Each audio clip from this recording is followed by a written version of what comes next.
Shalom Sobat BSJD. Senang sekali rasanya karena saat ini kita kembali bisa berjumpa di program BSJD. Saya Vikaris Krisdiana akan bawakan kita dalam firman Tuhan. Firman Tuhan hari ini saya ambil dari Kolose pasal 3 ayat 17.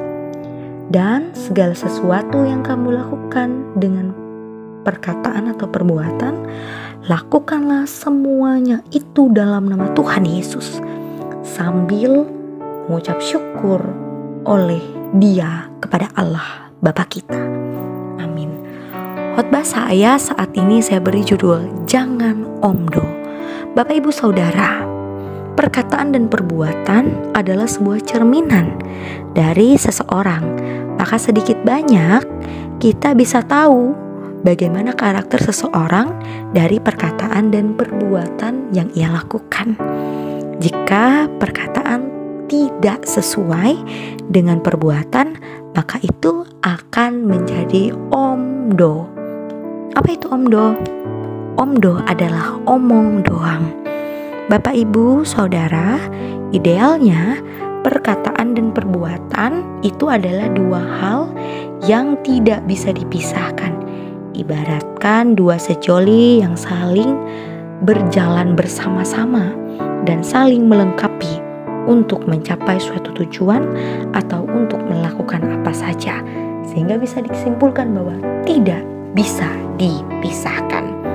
Bapak Ibu Saudara, dari manakah seseorang itu mempercayai pengakuan kita bahwa kita adalah orang Kristen? Jawabannya adalah dari perubahan demi perubahan yang awalnya kita hidup di dalam kehidupan lama yang berakar dari dosa, dan kemudian kita harus mengenakan kehidupan yang baru yang berakar dengan kasih. Seperti buah adalah bukti dari tanaman yang dinyatakan subur dan segar, sehingga ia menghasilkan buah yang segar pula. Demikian pula kehidupan kekristenan dapat dinyatakan dengan setiap perkataan dan perbuatan yang sama-sama saling berkaitan. Jika hanya dikatakan bahwa kita adalah orang Kristen, tetapi perbuatannya tidak mencerminkan orang Kristen yang memiliki kasih, maka semuanya itu dikatakan omdo semata. Bapak Ibu Saudara, dalam bacaan hari ini Paulus memaparkan kehidupan lama dan kehidupan yang baru yang sungguh-sungguh sangat kontras. Tidak ada sifat dan perilaku yang dapat berjalan seiringan.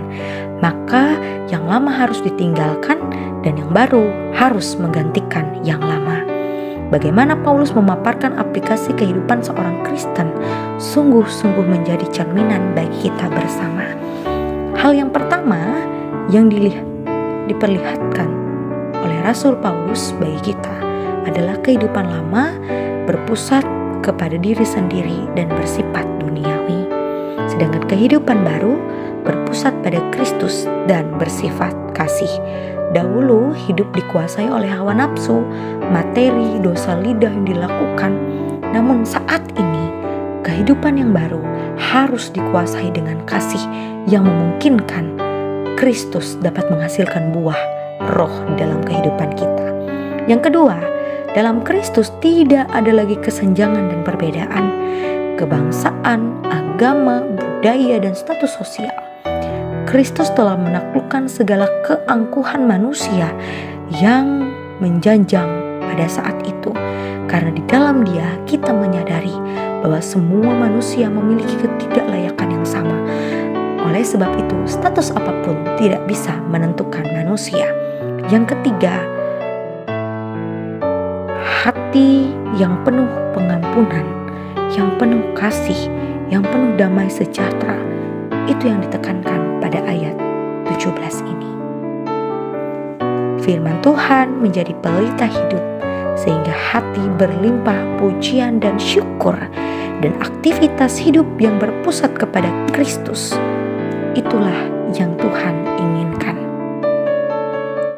Bapak Ibu Saudara, apapun yang kita lakukan saat ini, itu menggambarkan kita sebagai pengikut Kristus. Apabila perilaku kita tidak senonoh dengan kasih, dengan setiap ajaran yang Tuhan sampaikan, maka itu dikatakan sebagai omdo. Mengapa dikatakan omdo? Karena setiap perbuatan dan perkataan itu harus berjalan seiringan.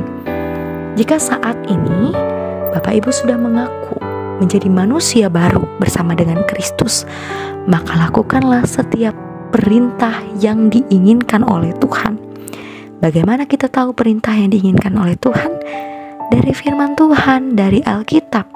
Kita bisa baca bersama-sama dalam firman Tuhan yang boleh ajarkan kita banyak hal. Jadi hari ini saya mau katakan bagi kita, benarkah selama ini kita sudah menjadi manusia baru? Refleksikanlah ini berdasarkan firman-Nya hari ini. Maka kita sekalian akan menemukan bagaimana seharusnya kehidupan orang Kristen yang bertumbuh dan terus-menerus diperbaharui oleh Tuhan. Lakukanlah segala perkataan dan perbuatan sesuai dengan apa yang Tuhan inginkan, dan teruslah mengucap syukur di dalam segala hal. Tuhan Yesus menyertai dan memberkati kita.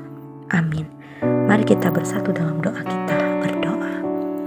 Tuhan Yesus, saat ini kami bersyukur dan berterima kasih karena Tuhan boleh izinkan kami untuk bersama mendengarkan firman Tuhan yang boleh ajarkan kami untuk dapat menjadi manusia baru yang sungguh bersama dengan Tuhan. Manusia yang meninggalkan setiap perangai dan perbuatan dosa.